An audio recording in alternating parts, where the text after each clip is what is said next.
Olá, eu sou Engenheiro Oliveira e você está no primeiro vídeo da série Fundações Sem Complicações.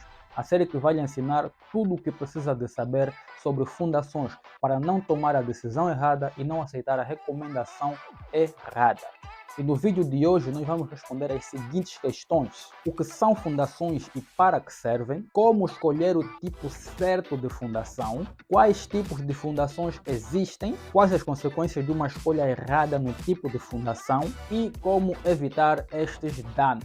Indo direto ao ponto, a primeira pergunta: o que são fundações e para que servem? Fundações, em palavras simples, são elementos estruturais que se destinam a transmitir toda a carga do edifício para o solo em que o mesmo se apoia. E por essa razão, devem ser resistentes o suficiente para suportar todos os esforços, todas as solicitações dessa estrutura. E, sem deixar de mencionar, devem ter resistência e rigidez suficiente para não sofrer deformações. Como escolher o tipo de fundação?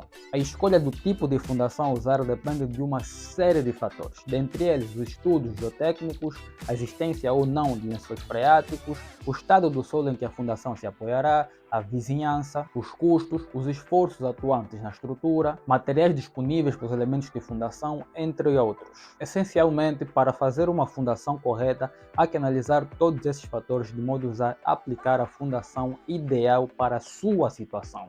Não necessariamente os esforços apenas, mas também a situação em que a fundação funcionará e o lugar em que ela existirá. Quais tipos de fundações existem? Existem as fundações diretas ou rasas, também conhecidas como fundações superficiais, são aquelas em que as cargas são distribuídas ao solo predominantemente pela base da fundação. E também podem ser consideradas aquela cuja profundidade não ultrapassa 2 metros. E também temos os tipos de fundações indiretas ou profundas. Estas são mais incomuns aqui em Angola, mas também existem e podem ser utilizadas, podem ser consideradas para o seu caso. As fundações indiretas são sempre profundas por causa da forma como transmitem as cargas ao solo. As cargas são transmitidas pela base da fundação, bem como pela adesão e atrito nas superfícies laterais da fundação. E podem ser consideradas aquelas em que a profundidade ultrapassa 2 metros, ou seja, quando vai se buscar o solo coeso, o solo resistente, acima de 2 metros de profundidade. Quais são as consequências de uma fundação mal escolhida ou mal dimensionada? E a fundação deve ser bem dimensionada. Qualquer probabilidade de erro nesta fase ocasionará com certeza diversos problemas na obra. E vale ressaltar que, além de bem dimensionada, deve ser escolhida o tipo de fundação ideal para esta edificação. Esta decisão vai depender de 3 fatores principais: o tipo de solo, as cargas provenientes da superestrutura e as medidas máximas de assentamentos, distorções e deslocamento que a estrutura pode sofrer na sua vida útil. E erros nesta fase podem levar a fissuras, fincas, rachaduras e outras deformações mais graves. Mas sem esquecer que são soluções paliativas e que aquilo é uma consequência de um erro cometido há muito tempo atrás.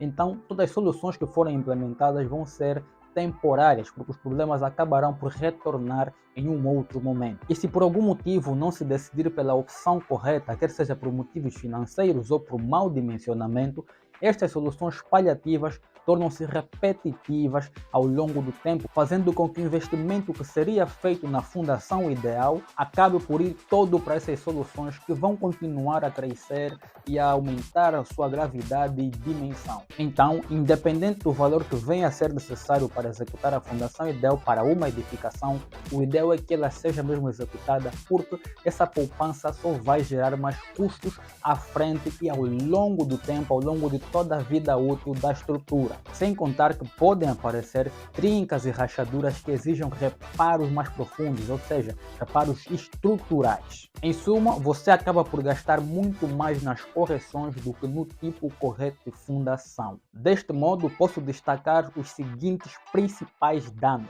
Em primeiro lugar, o arquitetônico, que apesar de ser o menos severo, é extremamente desconfortável e pode prejudicar o conforto dos utentes deste edifício. Segundo, são danos intermediários que, apesar de não comprometerem por completo o empreendimento, ainda assim podem ocasionar danos à estrutura. E terceiro, são os mais graves, são os danos que comprometem a estrutura e a sua estabilidade e todo o empreendimento em si.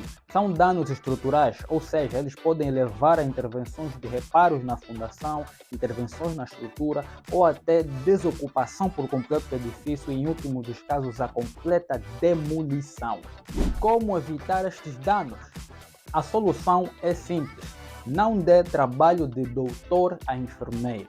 Contrate um engenheiro civil, de preferência um calculista de estruturas ou fundações, para trabalhar nas fundações do seu edifício. Isso lhe garantirá uma maior segurança por ter um profissional adequado a este tipo de trabalho a trabalhar na sua edificação, bem como ter um grau de responsabilização que poderá impor a este profissional em caso de qualquer coisa dar errado. Engenheiros civis são obrigados pelo Código de Conduta da Ordem dos Engenheiros de Angola a não executar trabalhos para os quais não são capacitados.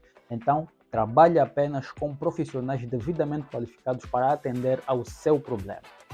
Este foi o vídeo de hoje. Fique atento ao próximo vídeo em que nós falaremos sobre todos os tipos de fundações dentro das classificações diretas ou rasas e indiretas ou profundas. E subscreva e ative o sino das notificações para não perder a notificação do próximo vídeo e partilhe este vídeo para pessoas que precisam desta informação. Deixe o seu like, porque assim o YouTube entende que isto é um bom conteúdo e vai recomendar para mais pessoas que precisam desta informação. Muito obrigado, até o próximo vídeo.